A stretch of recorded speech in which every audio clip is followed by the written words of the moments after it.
ঘুমাচ্ছে দেখো।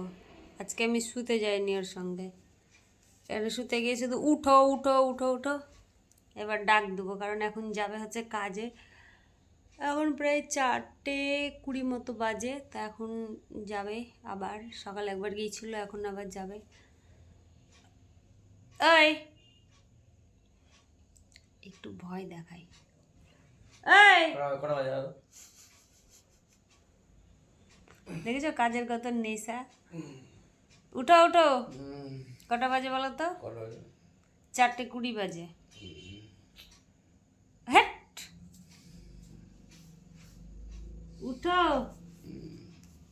আজকে তো আমাকে শুতে ডাকলো না, আজকে শুতে ডাকেনি, শুয়ে পড়েছে। যাও যাও উঠো। না গো, আমি একটু শুই। হ্যাঁ সত্যি করেই, আমি মিথ্যে কথা বলছি? ওর বাবারে, এই দেখো দেখো ঘড়িতে তো দেখাচ্ছি 4:20 বাজে। আমার এই লেপটা, মানে লেপের কভারটা এত ভালো লাগে কি বলবো, হেভি সুন্দর, মুলায়ম।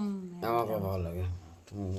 এই লেপের কভারটা সবারই পছন্দ, কিন্তু এটা কিন্তু শাড়ি দিয়ে বানানো দুটো, কিন্তু সুন্দর লাগে। আমার লেপের কভার আছে, কিন্তু আমার এটাই বেশি ভালো লাগে। তুমি উঠলে আমি শুবো। কেন আমি সে তোমার অসুবিধা কোথায়? তুমি শুয়ে থাকলে আমার অসুবিধা কেন? আছে, বলা যাবে না। আমি তো তোমার কিছু করি না না, কিছু করলে কি আর হয়? সবসময় কি কিছু করতে হয়? তাহলে? এমনি ভাল লাগে না। ভালো লাগে না, ভালো লাগে না। কেমন কেমন? আমার পাগুলো কেমন ঠান্ডা বলো, এখনই বাসন মেজে আসলাম। হুম, চলো টাটা টাটা, সবাইকে টাটা, আমি একটু ঘুমাবো এবার। হুম।